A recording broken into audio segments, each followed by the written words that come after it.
Donc je vais partager une dizaine de minutes peut-être et on prendra le repas ensemble. Je crois qu'il y aura un chant juste après, puis on prendra les éléments ensuite. Voilà, donc on va partager quelques pensées, bien sûr, qui vont nous amener à réfléchir sur ce repas. Enfin, Seigneur, nous te bénissons pour ta présence ce matin, pour ce moment ensemble, Jésus, puis pour cette scène souvenir, Seigneur, qu'on va pouvoir prendre ensemble, Seigneur, en communion. Parle à nos cœurs, au travers de cette introduction et au travers du message tout à l'heure de Pasteur Georges. Nous te bénissons. Je voudrais lire deux versets, un qui se trouve en Exode 34, au verset 20. Je le lis pour vous, il est très court. « Tu rachèteras avec un agneau le premier-né de l'âne, et si tu ne le rachètes pas, tu lui briseras la nuque. » Puis un autre verset, une histoire, disons, qu'on retrouve dans les 4 évangiles, mais j'ai choisi de lire dans l'évangile de Luc, au chapitre 19. « Lorsqu'il approcha de Bethphagée et de Béthanie, verset 29, vers la montagne appelée montagne des Oliviers, Jésus envoya 2 de ses disciples en disant « Allez au village qui est en face, quand vous y serez, entrez, vous trouverez un ânon attaché sur lequel aucun homme ne s'est jamais assis. Détachez-le et amenez-le. Si quelqu'un vous demande pourquoi le détachez-vous, vous lui répondrez « Le Seigneur en a besoin. » Et je réfléchissais à cet animal, parce qu'on voit en Exode 34 qu'un âne est racheté par un agneau. L'âne est un animal impur chez les Juifs, on le voit dans la loi du Lévitique. Il est impur, mais c'est pas pour ça. Enfin, on l'a fait passer tout au long, en tout cas en Europe, et même dans des livres très très anciens, des livres. J'ai vu que Homère faisait aussi passer. Je parle de l'auteur Homère, l'Iliade et l'Odyssée, faisait passer l'âne pour un être stupide, un animal ignorant, arrogant, entêté. Et c'est vrai que je pense que tous, nous avons un peu cet arrière-plan. Je ne sais pas si c'est à cause de ses grandes oreilles qu'on le trouve un peu, peut-être un air un peu stupide. Enfin, c'est pas mon cas, mais parce que j'y ai réfléchi. Et c'est pas un cheval, vous voyez. C'est quand même un peu plus. On peut pas le comparer, quoi. Le cheval, c'est la grande classe, c'est la force, c'est la beauté. Mais l'âne, vous savez, quand j'étais petit, on m'a fait un bonnet d'âne. Donc c'est vrai. À l'école, on le faisait encore aujourd'hui. Je pense que quelqu'un ferait ça dans une classe. Il y aurait la télévision qui en parlerait. Mais moi, à mon temps, on me disait que j'étais bête. Et donc, à un moment donné, j'étais tellement bête qu'on m'a fait un bonnet d'âne qu'on m'a mis en fond de classe. Je l'ai vécu, je ne sais pas, je devais avoir peut-être 7-8 ans. Vous voyez, ça remonte à il y a longtemps. Bon, ça ne me traumatise plus parce que j'ai découvert que l'âne, c'était quand même un super animal. Donc, voilà, il est impur, mais comme nous sommes impurs et nous avons été rachetés par l'agneau de Dieu, par Jésus-Christ, bien sûr. Mais je regardais, je me disais, mais pourquoi cet animal, il peut être têtu, c'est vrai, c'est une vérité. Il peut être entêté, parfois on ne peut rien en faire. Mais alors je me suis documenté, j'ai cherché à comprendre comment essayer d'être bien ou de comprendre cet animal. Et il y a des gens qui ont des élevages d'ânes, et qui se régalent, qui trouvent, si vous leur dites c'est un animal stupide, ils vont dire non mais ça va pas, c'est toi peut-être qui est stupide. Tu connais pas cet animal. En fait, l'animal, l'âne, s'il est maltraité, vous n'en faites rien du tout. Il n'avancera pas, il sera têtu, il ne sera pas forcément ignorant, mais on va trouver quelle arrogance. Il faut lui taper dessus pour le faire avancer, vous n'en tirerez rien. Les gens qui s'occupent des ânes, ils disent que l'âne... il faut l'aimer, en fait. Il faut le brosser. Il faut le caresser. Il faut passer... L'âne a besoin de l'être humain, en fait. Donc, on a besoin d'aller voir celui qui a un élevage ou qui a un âne. Il a besoin d'aller voir son âne tous les jours. Et vous savez quoi? Il a besoin, l'âne, qu'on lui parle. Moi, quand j'ai découvert ça, je me suis dit, bon sang, je me retrouve tellement dans cette image de l'âne, quoi. Parce que, j'ai été racheté par Jésus-Christ, il a pris ma place, et en même temps, aujourd'hui, j'ai rencontré un maître, un Seigneur, qui vient me voir tous les jours. Et si parfois j'ai été dur ou entêté dans ma vie ou stupide, c'est peut-être parce qu'il y avait une maltraitance ou une incompréhension. L'âne, il a besoin d'être compris, sinon on n'en fait rien du tout. Jésus est celui qui nous a compris réellement. Vous savez, ça me rappelle un peu ma race humaine parce que on regarde l'âne avec mépris parce qu'on se croit intelligent. On croit qu'on a tout compris. Quand j'étais plus jeune, j'ai eu une entreprise et je travaillais avec des ingénieurs dans un domaine qui touchait à l'électronique. Et il y avait un ingénieur qui avait fait une grande école. Je pense qu'aujourd'hui, bien sûr, il a dû changer, mais à l'époque, il sortait de cette grande école, il travaillait avec nous. Je ne sais plus quelle école il a fait, mais c'était vraiment un ingénieur. Et on travaillait ensemble. Et moi, un jour, je rencontrais un problème dans le domaine où j'étais. Et je me souviens toujours, on était au repas ensemble à midi, mais il m'a dit, explique-moi. Moi, j'ai été formé pour tout comprendre, je peux tout comprendre, je vais te donner une réponse. Il m'avait scié. Je dis, mais non, on ne peut pas tout comprendre. Il m'a dit, si, moi j'ai été formé pour tout comprendre. Il avait 32 ans, 33 ans, je pense qu'avec le temps, aujourd'hui, il ne doit plus penser la même chose parce qu'on sait, en vieillissant, que même on a beau faire toutes les études possibles, on sait qu'on ne sait rien. Vous savez, c'est la fameuse phrase de Jean Gabin, quoi. Si j'ai appris une chose dans ma vie, c'est que je sais que je ne sais rien. Mais Jean Gabin rajoute aussi une autre chose, enfin, là, ça, je n'avais pas prévu, mais quand on lui dit, après toute la carrière que vous avez eue, vous êtes un acteur tellement reconnu, c'était, on peut dire, une star à son époque. Qu'est-ce que vous avez appris? Qu'est-ce qui vous reste de votre vie? C'était sur la fin de sa vie. Un journaliste qui lui posait la question. Il a dit, ce que j'ai appris, ça tient en peu de mots. C'est que le jour où quelqu'un vous aime, alors il fait très beau.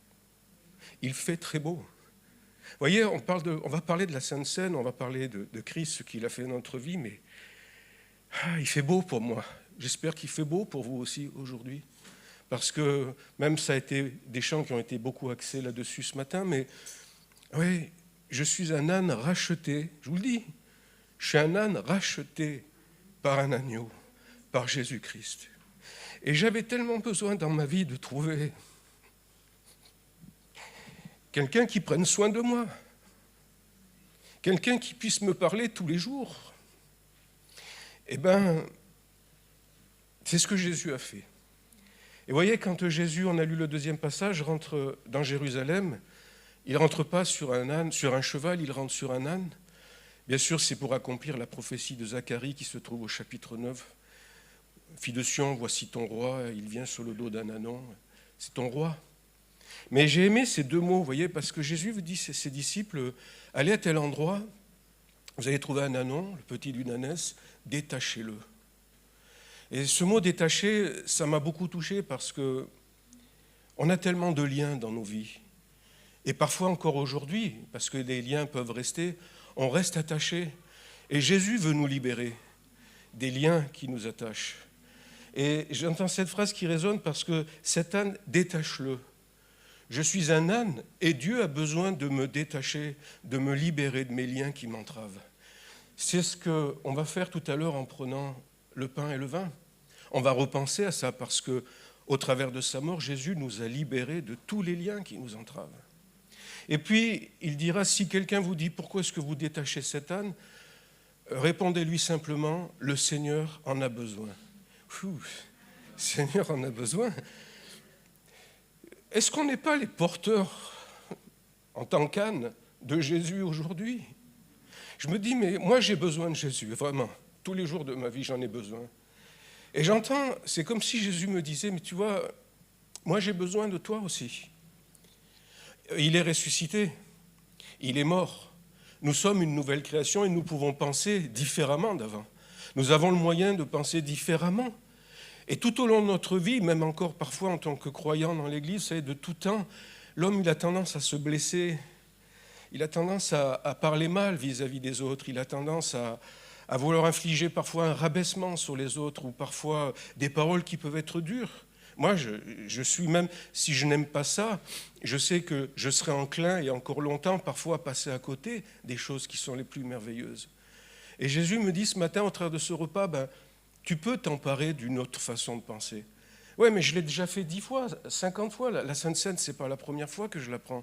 Non, et certainement que tu retomberas, mais à chaque fois, tu vas pouvoir... Et tout ce qui va mal, la rédemption est tellement grande de ce que Christ a fait que, quoi que nous ayons vécu, je peux aller à Christ aujourd'hui, prendre les éléments et dire, Seigneur, comme l'a fait tant de fois David, lave-moi et je serai blanc comme la neige. Alors ce matin, voilà, je dirais que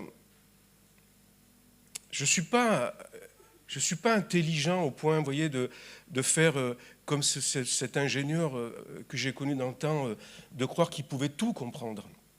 L'univers, comprendre la création, comprendre toutes les sciences, avoir un cerveau tellement large qu'il va pouvoir tout comprendre. Mais je sais ce matin, ce que je comprends le mieux, c'est que si un âne, cet animal, il a besoin de recevoir de l'affection, s'il a besoin de recevoir, de la patience, peut-être qu'on lui montre une direction. Vous savez, l'âne, j'ai lu aussi que si des fois il se bloquait, c'est parce qu'il sentait un danger. Les animaux sont intelligents. Parfois, ils sentent des choses que nous, on ne sente pas. Et si on essaye de mener un animal, cet animal en particulier, vers un lieu où il ne veut pas parce qu'il sent un danger, c'est là où ça devient compliqué. Je lisais ces gens qui disaient tous les jours, nous, on va voir nos ânes et on leur parle. Moi, j'ai besoin ce matin, vous voyez, dans l'église, on entend la parole de Dieu, mais je sais que Dieu vient me parler. J'ai besoin qu'il vienne me parler tous les jours.